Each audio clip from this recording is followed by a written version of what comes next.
স্বাভাবিকভাবে হওয়ার কথা এই সমাজে। আর প্রায় 5 দশক পেরিয়ে সমাজটাকে খুব বদলে গেছে তাও নয়, তিনি মানতে চাননি। তারপরে ইতিহাস আপনারা জানেন। সুকুমার আর তহমিনা সেই সময় থেকে একটা অদ্ভুত লড়াইতে শুরু করে। সুকুমার দুঃসাহস আমাকে মুগ্ধ করত, আমার অন্তত অতখানি সাহস ছিল না যতটা সুকুমার সাহস দেখিয়েছিল।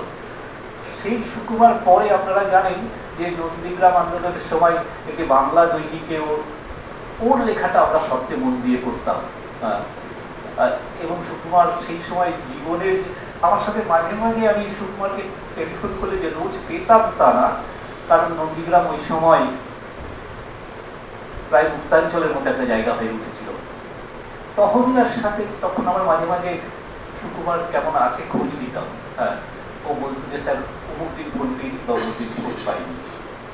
তহমিনা পরে ওয়েস্ট বেঙ্গল হেরিটেজ কমিশনে চাকরি করতো, আমি যেহেতু হেরিটেজ কমিশনের মেম্বার, ফলে সেই সুবাদেও আমার সাথে। পরে সুকুমার তহমিনা অসুস্থ হয়, তারপরে ইতিহাসও আপনারা অনেকে জানেন।